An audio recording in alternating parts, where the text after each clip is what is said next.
Boa noite. Vocês estão felizes? Amém, estou muito feliz também. Já vou pedindo para você ir abrindo sua Bíblia comigo, no livro de João, capítulo 15. E feliz Dia das Mulheres para todas as mulheres. Como diria Josué Gonçalves, a mulher é a arca que Deus criou para tirar o homem das inundações da vida, é ou não é?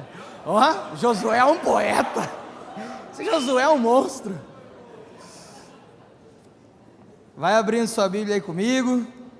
Se você já abriu, eu quero convidar você a fechar os seus olhos, vamos fazer uma oração.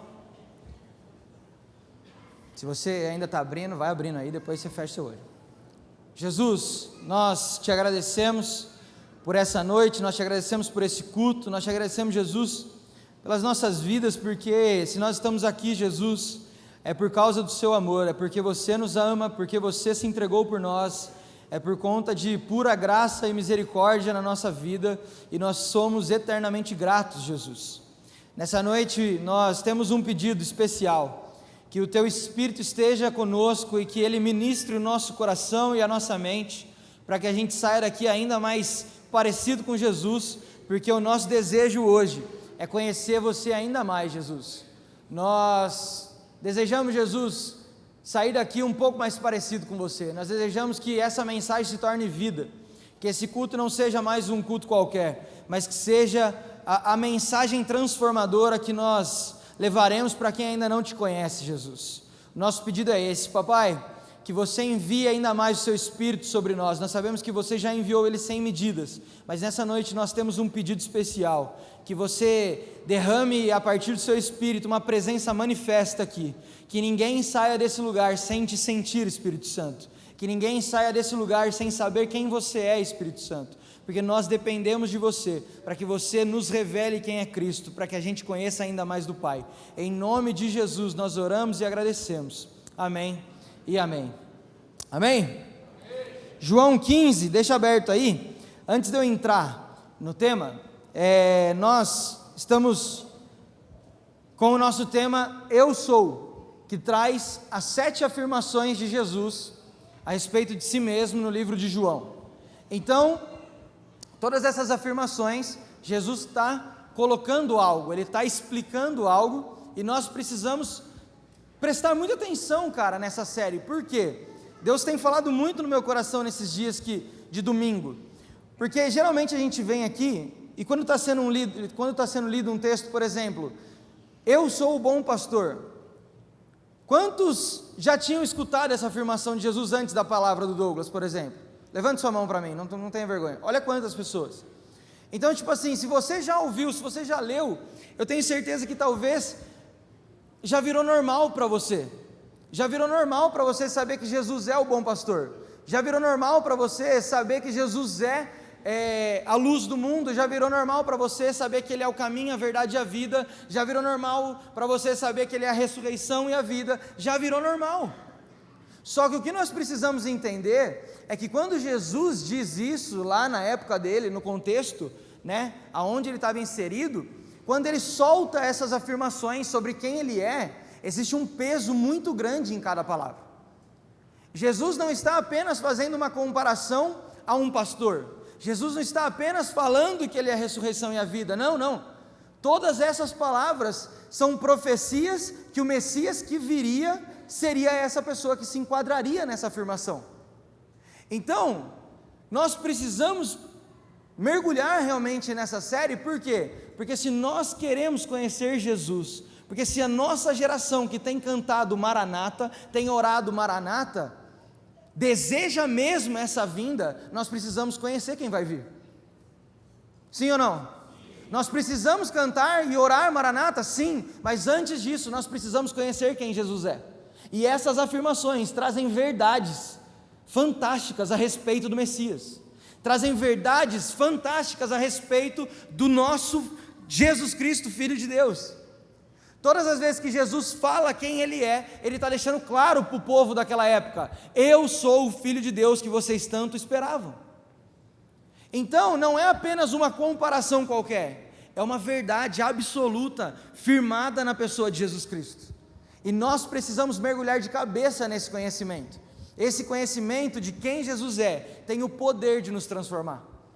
Porque na medida que nós conhecemos quem Ele é, nós vamos sendo transformados a partir disso.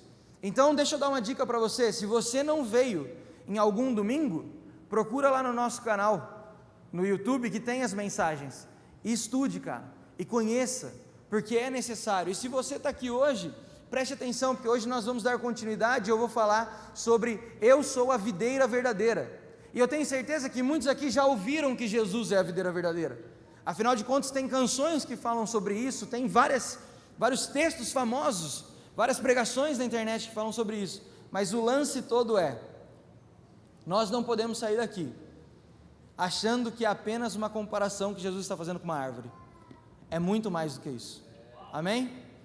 Então vamos lá, João 15, abre sua Bíblia comigo, eu vou pedir, só para alguém colocar uma água aqui para mim, por favor.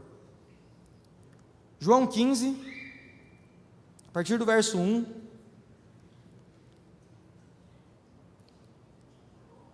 Jesus dizendo: eu sou a videira verdadeira, e o meu pai é o agricultor.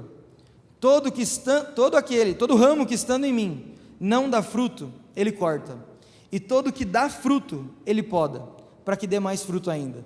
Vocês já estão limpos pela palavra que lhes tenho falado. Permaneçam em mim, e eu permanecerei em vocês. Nenhum ramo pode dar fruto por si mesmo, se não permanecer na videira. Vocês também não podem dar fruto, se não permanecerem em mim. Eu sou a videira verdadeira, vocês são os ramos. Se alguém permanecer em mim e eu nele, esse dará muito fruto, pois sem mim vocês não podem fazer coisa alguma. Se alguém não permanecer em mim, será como o ramo que é jogado fora, seca. Tais ramos são apanhados, lançados ao fogo e queimados. Se vocês permanecerem em mim e as minhas palavras permanecerem em vocês, pedirão o que quiserem e lhes será concedido. O meu Pai é glorificado pelo fato de vocês darem muitos frutos, e assim serão meus discípulos.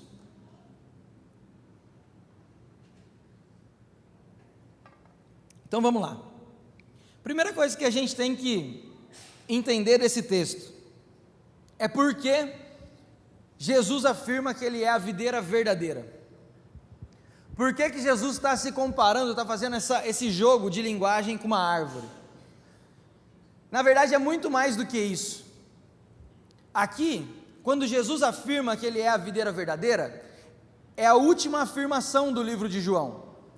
Quando chega nesse ponto, Ele já tinha falado que Ele era a luz do mundo, Ele já tinha falado que Ele era o bom pastor, Ele já tinha afirmado que Ele era a ressurreição e a vida, Ele já tinha falado todas as outras características que afirmariam que Ele era o Filho de Deus.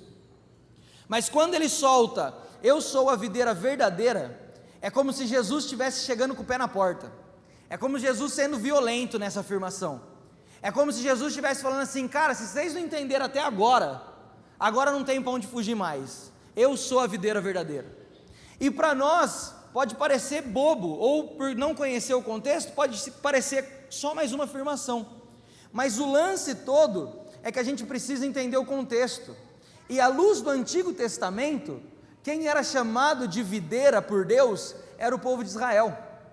Então, por exemplo, Isaías 5 no verso 7, Jeremias 12 no verso 10, Salmos 80 no verso 8, Ezequiel 19 verso 10 e Oséias 10 do verso 1, todos esses textos são textos onde Deus chama o povo de Israel de vinha ou de videira. Então o próprio Deus já fazia essa comparação, mas Jesus chega para aquele povo de Israel, para os judeus, e fala assim: ei, eu sou a videira verdadeira, vocês são Israel, mas está aqui o verdadeiro Israel de Deus.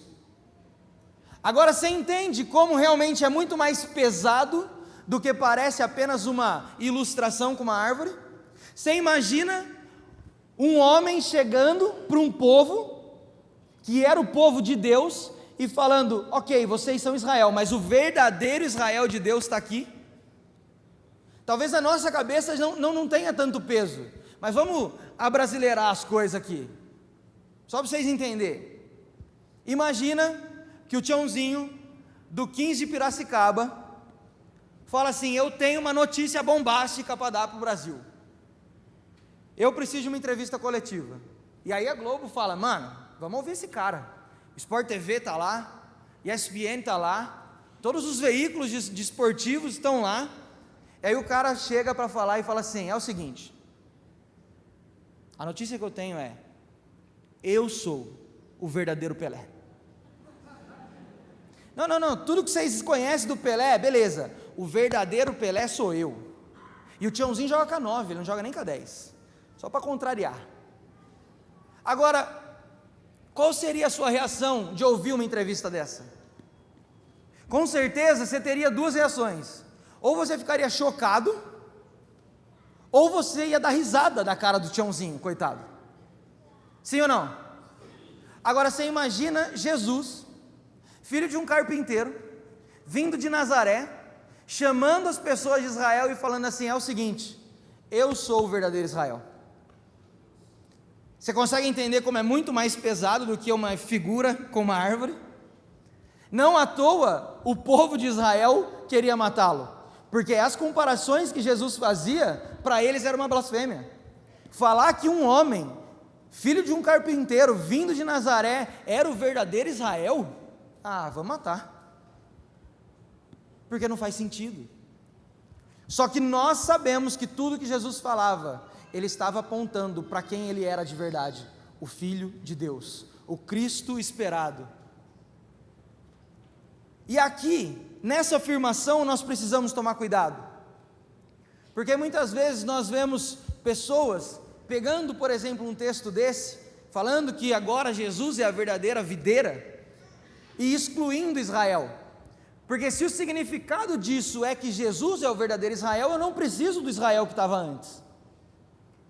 Então existe uma teologia da substituição, aonde se Jesus se coloca no lugar de Israel, eu não preciso mais daquele povo, e aquele povo que se veja com Deus, porque agora a igreja é o corpo de Cristo, ou seja, nós somos o verdadeiro Israel de Deus agora. Não, nós não podemos excluir Israel. Por quê? Porque a promessa que Jesus veio cumprir é a promessa de Gênesis 22:18, a partir de Israel eu abençoarei todas as nações da terra. E o grande ponto aqui é que Israel não tinha a capacidade de cumprir isso aqui, e não por ser Israel. Se Deus quisesse escolher Estados Unidos não ia conseguir. Se Deus tivesse escolhido a China não ia conseguir. Se Deus tivesse escolhido o Brasil não ia conseguir, porque não tem a ver com o povo, tem a ver com ser Cristo, e o Cristo teria que vir para cumprir essa promessa. Então, é um erro muito grande a gente falar: não, Israel não tem mais nada a ver. E isso já diz, e já mostra muito, que se a nossa geração está falando isso, ela não conhece o rei que há de vir, porque existe um homem judeu de 33 anos, assentado sobre um trono nas regiões celestiais, e esse rei judeu virá governar a terra a partir de Jerusalém. Então não existe como nós excluirmos a promessa de Israel, não existe como a gente falar: não, eu estou em Jesus, Israel não tem mais nada a ver. Cara, como Israel não tem nada a ver? O nosso rei é um judeu. Então nós precisamos tomar esse cuidado, porque ele é a videira verdadeira, ele veio cumprir aquilo que o povo de Israel não conseguiu, porque é somente pelo Cristo que todas as nações da terra podem ser abençoadas. E deixa eu te falar, ele conseguiu, porque se nós estamos aqui reunidos como filhos de Deus, conhecendo a verdade de Cristo, é porque o Cristo veio e está nos abençoando, porque essa mensagem da boa notícia do Evangelho chegou até nós. O que Jesus veio fazer como a videira verdadeira? Ele veio reconectar o relacionamento entre Deus e o homem. Ele veio morrer por nós, pelos nossos pecados, sim, mas dentro do propósito eterno de Deus, ele veio reconectar o nosso relacionamento, a nossa intimidade. Por quê? Porque agora, por conta dessa videira verdadeira, eu e você somos chamados por Deus de sacerdotes, ou seja, nós temos acesso novamente a Deus agora.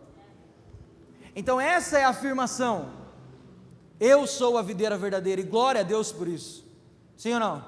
Vocês estão felizes ainda? Vocês estão entendendo? Está fazendo sentido? Está legal? Vamos lá.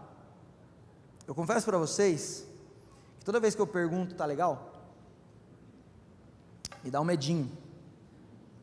Porque, por exemplo, no carnaval, eu estava numa agenda, e aí eu perguntei para o pastor assim: pastor, ainda tenho tempo? Aí uma menininha que estava sentada na frente falou assim: já acabou, já acabou. Aí eu fiquei com aquela cara de gol contra, assim, sabe, tipo, mano, o que eu faço agora, velho? Então se eu pergunto, tá legal, e alguém fala, não tá não, eu não sei o que eu vou fazer. Mas vamos continuar. Lendo esse texto que Jesus é a videira verdadeira, e nós já entendemos que Ele é a videira verdadeira e o porquê Ele diz isso, nós precisamos continuar, e a próxima pergunta que eu faço para esse texto,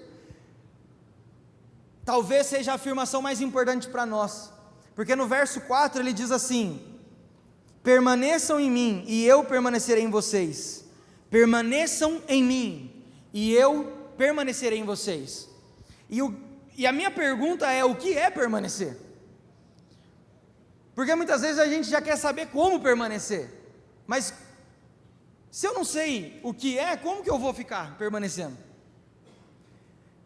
E o que é permanecer, gente? Quando eu estava estudando, cara, e eu vi essa parte aqui, a minha cabeça parecia que explodia, velho. Porque permanecer, a palavra no original permanecer, ela vem da raiz do verbo habitar.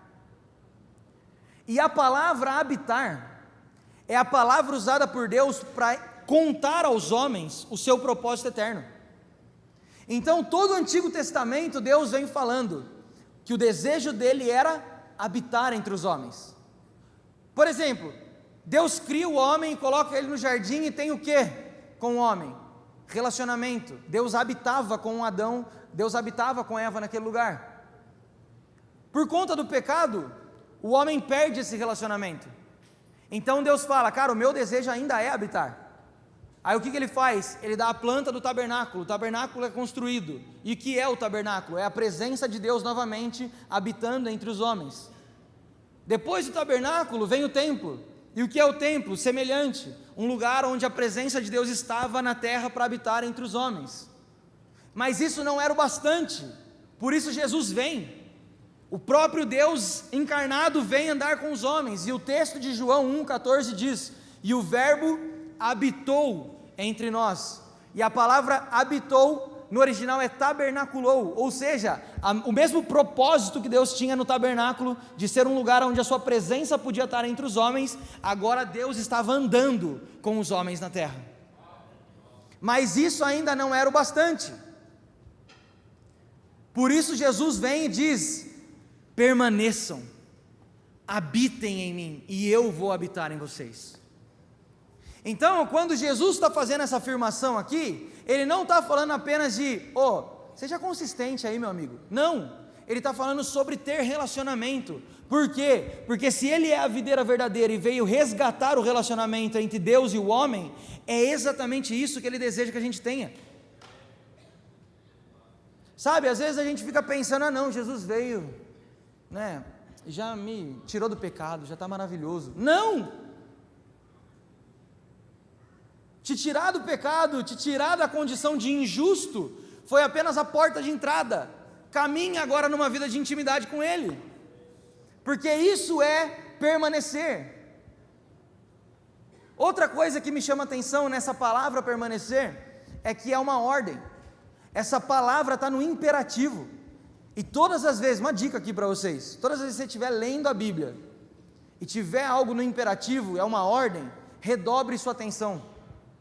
Por quê? Porque nós precisamos ser o povo de Deus, e o povo de Deus é aquele que obedece, e se existe uma ordem, eu preciso cumpri-la.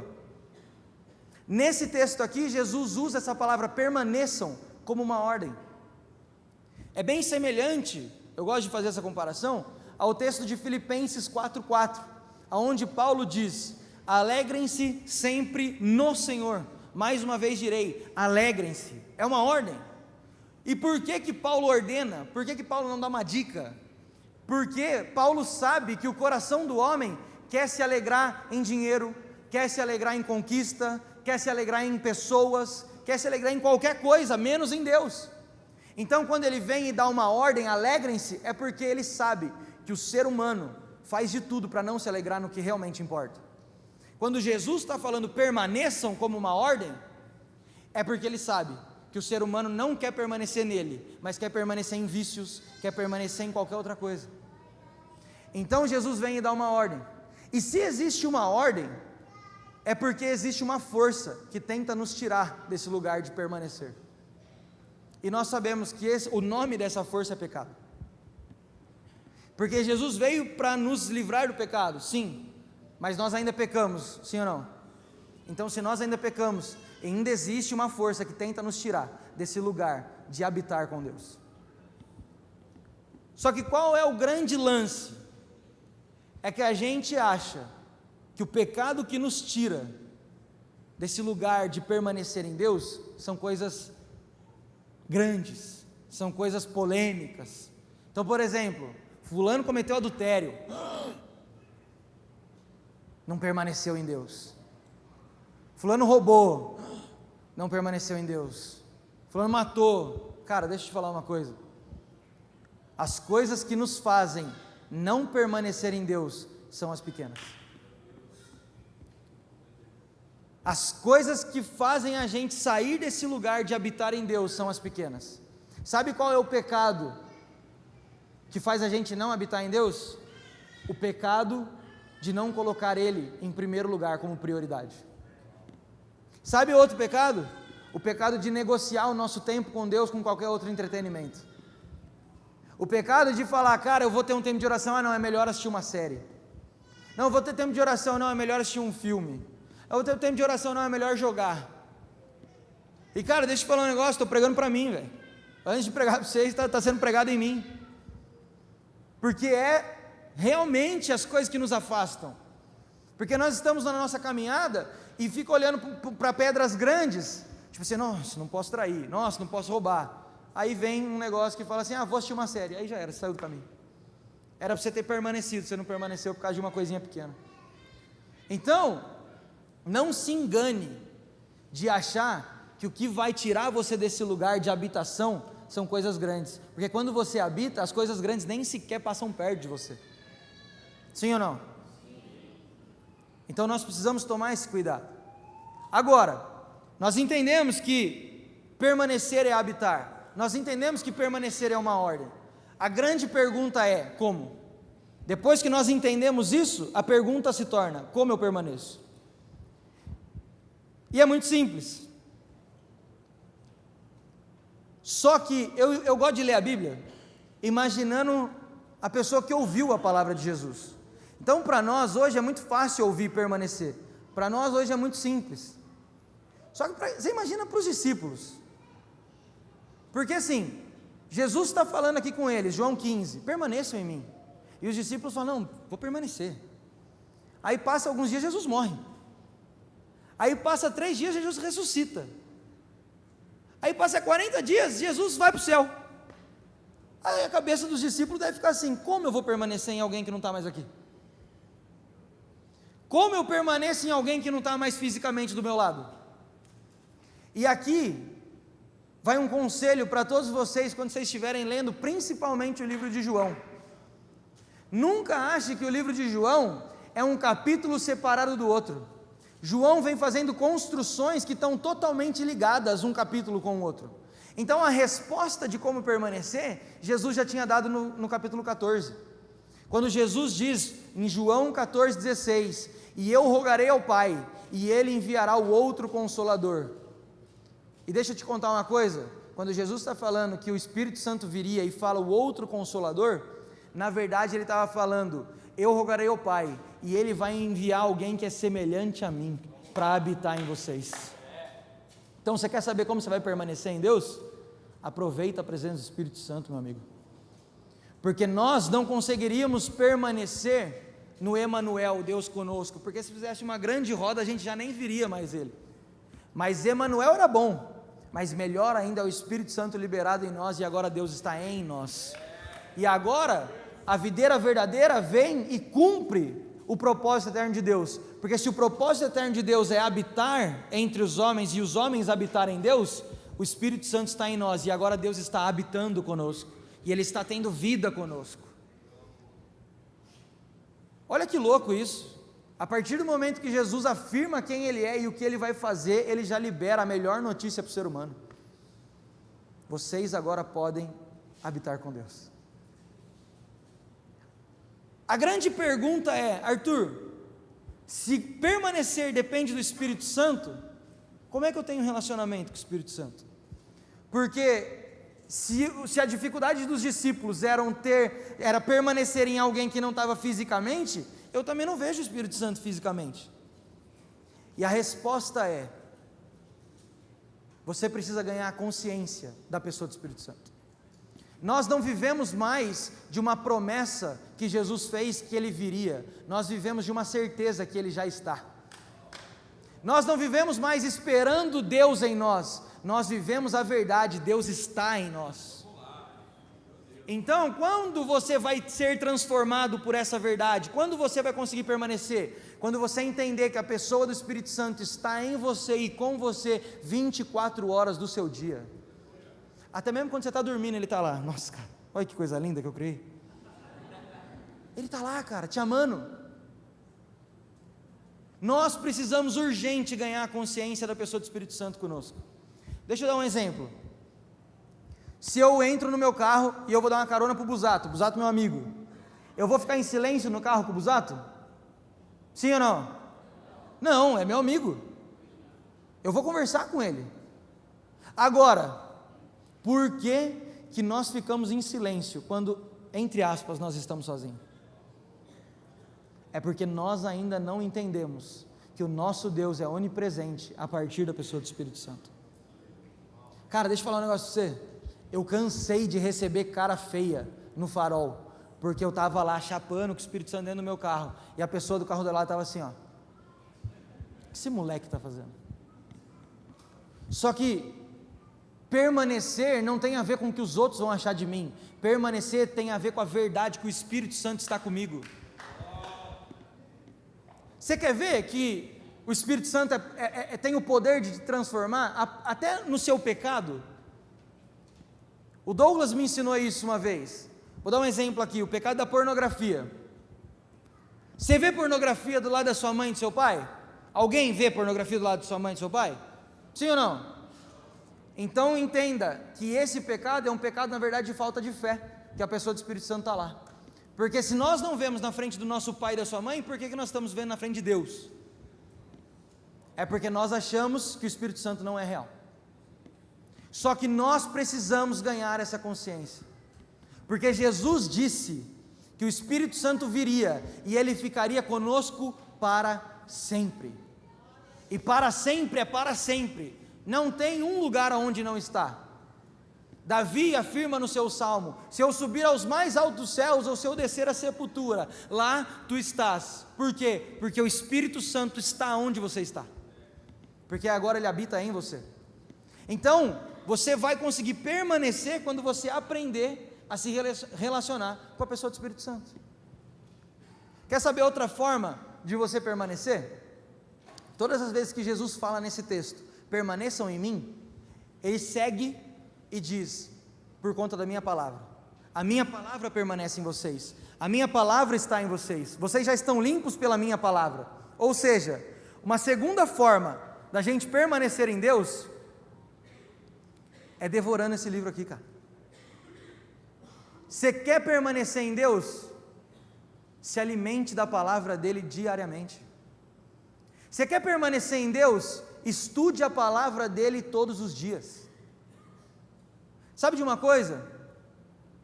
Quando Jesus fala sobre a sua palavra, Ele não está excluindo o Espírito Santo, não é uma coisa separada, porque sem o Espírito Santo, esse livro vira um livro de história, mas com o Espírito Santo, esse livro traz vida, e vida em abundância. Com o Espírito Santo, esse livro me faz permanecer na videira verdadeira, aonde eu posso dar muito fruto.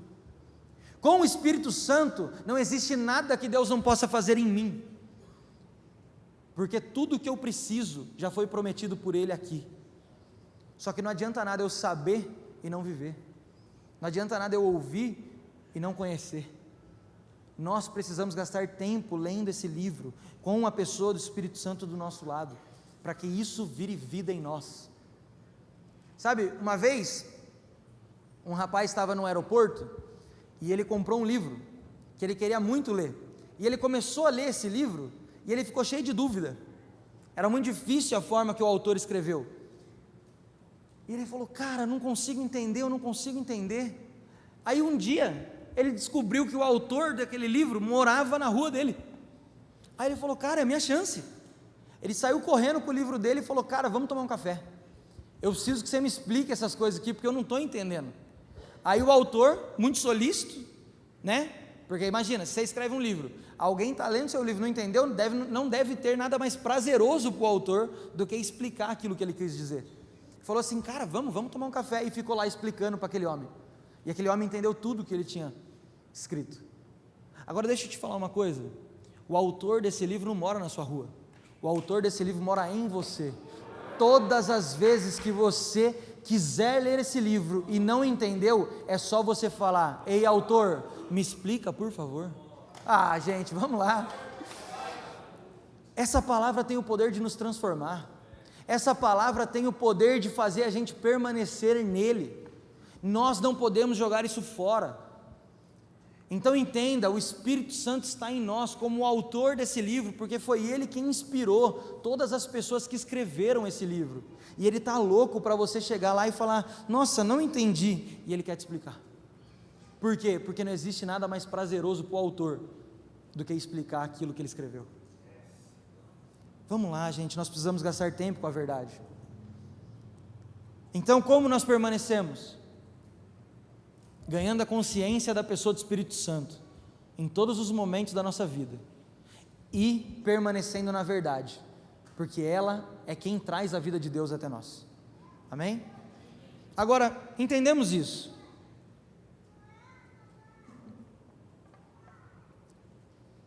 para que eu permaneço? Porque se eu entendi o que é permanecer, eu entendi como permanecer, eu preciso saber o resultado disso, e é muito simples. O resultado disso é fruto. O texto diz, quem permanece em mim, esse dá frutos, esse dá muito fruto, e quem não permanece, não dá fruto. Agora, a questão toda é, para que serve o fruto?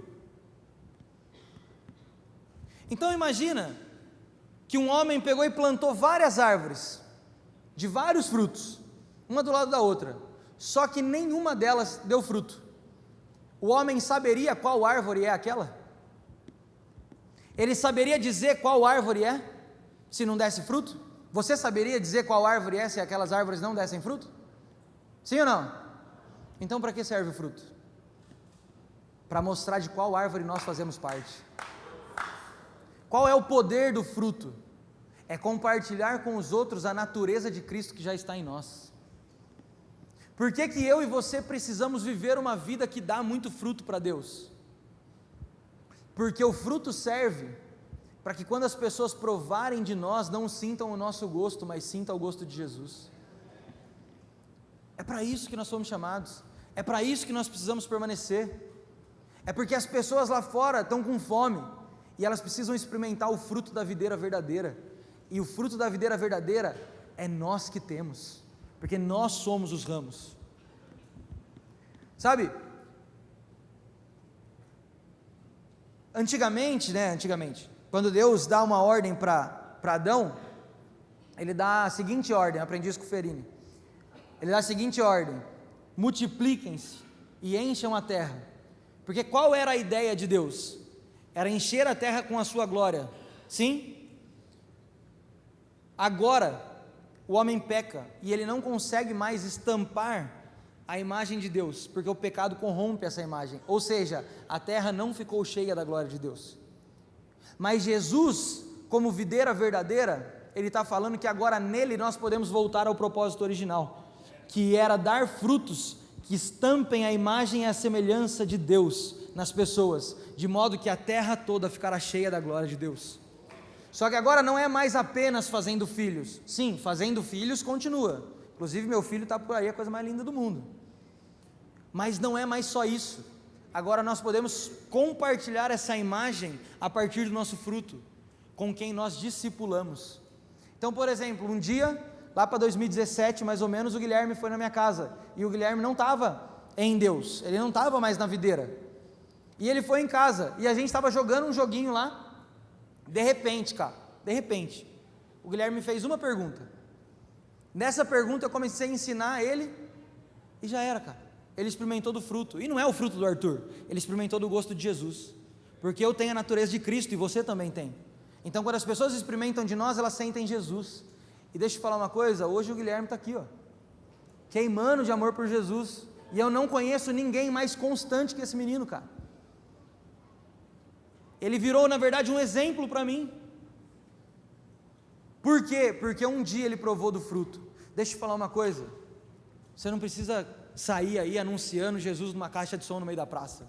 Você precisa ter relacionamento com as pessoas, de modo que elas experimentem de você, e elas falem, cara, não tem como esse gosto vir dele, tem que ser de Jesus. Por que que nós precisamos permanecer? Porque nós precisamos dar frutos. Agora, até aqui, tá gostosinho, tá legal, só que tem uma parte nesse texto que Jesus fala, aquele que não dá fruto, ele poda, e aí dói, e aí não é tão gostosinho assim, só que é necessário. Por quê? Porque o agricultor, ele faz, o processo da poda, porque aquele ramo está gastando muita energia da árvore sem dar fruto, então ele corta a parte que não está dando fruto, recupera a energia da árvore, e quando o ramo nasce novamente, ele nasce com a energia correta, para dar muito mais fruto do que ele já deu. E a pergunta de Jesus para nós hoje é, o que nós precisamos podar na nossa vida, para a gente dar ainda mais fruto? E deixa eu te falar uma coisa, ser podado não é gostoso, mas é necessário. Ser podado não é gostoso, mas é fundamental, porque a nossa vida não tem a ver conosco, tem a ver com Ele, em revelar quem Ele é. Então se nós pudermos cortar algo da nossa vida, para dar mais fruto, amém, cara, glória a Deus, porque Ele vai ser glorificado. E deixa eu te contar uma coisa, quando alguém prova de você, e reconhece a videira verdadeira, o Pai é glorificado, porque Jesus fala que o Pai é o agricultor, e o Pai é glorificado quando vocês derem muitos frutos. Ou seja, esse texto é uma obra completa da Trindade, isso é maravilhoso, porque o Pai planta a videira verdadeira, agora nós estamos conectados no Filho que é a videira, e a partir do Espírito Santo nós vamos sendo amadurecidos, para que a gente dê ainda mais fruto. Ou seja, o Pai planta, nós estamos no Filho, e o Espírito está trabalhando em nós, para que o fruto aconteça. Mas para isso é necessário deixar alguma coisa de lado. Só que nós, infelizmente, entendemos errado a renúncia, porque o que é ser podado? Nada mais é do que renunciar a algumas coisas. Só que nós entendemos errado a renúncia. Infelizmente veio o ensino por muito tempo, de que nós precisávamos renunciar, para ter mais de Deus, e não, cara, você precisa renunciar, para Deus ter mais de você, porque Deus não se dá por metade, Deus se dá por inteiro. Nós é que não estamos conseguindo provar dele por completo, porque nós estamos preocupados, gastando energia com coisas que não convêm. Então quando Deus pede para você renunciar a algo, é para que você tenha ainda mais energia, para dar frutos que glorifiquem o nome do Pai.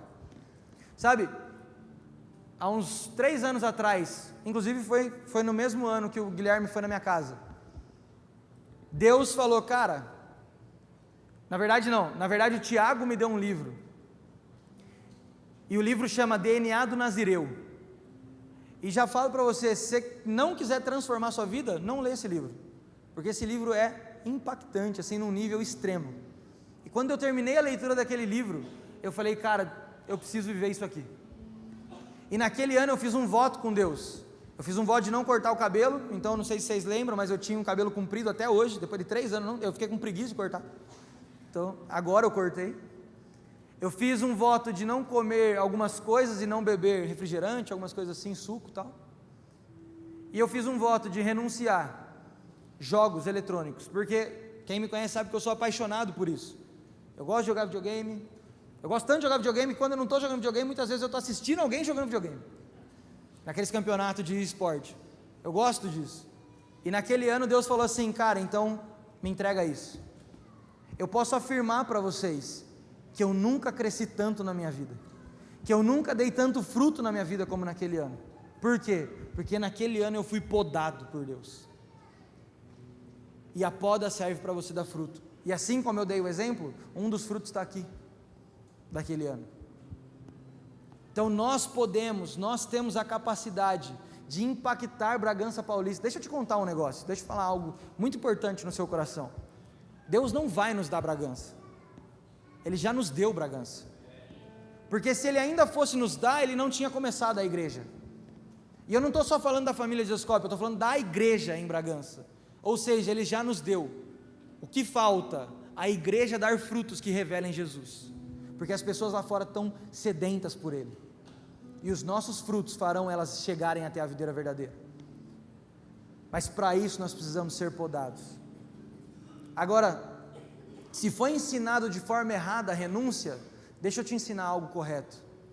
Renúncia sem relacionamento é religiosidade. Renúncia sem relacionamento com Deus é religiosidade. E deixa eu te falar uma coisa: Deus não pede para você podar algo se você não está tendo relacionamento com Ele. Se você fizer isso, vai ser apenas religiosidade, e aí não vai ser podar, vai ser matar o ramo, porque religiosidade mata. Jesus nunca vai te pedir algo se você não tiver relacionamento com Ele. Agora, se você está tendo relacionamento com Ele, você está habitando nele, pode esperar que Ele vai pedir alguma coisa, mas é por amor. E agora, com relacionamento e renúncia, não é mais religiosidade, é resposta no amor que nós recebemos primeiro. Porque se Jesus, que me amou primeiro, me pede um jogo, eu não vou dar? Não faz sentido, porque na verdade, em comparação com esse amor que eu recebi, o jogo nem existe. Então entenda, e é uma dica: não saia daqui querendo renunciar a algo se você não está tendo relacionamento com Ele, porque isso vai te fazer mais mal do que bem. Antes procure habitar, antes procure permanecer, para depois você ser podado. Amém? Fica de pé no seu lugar.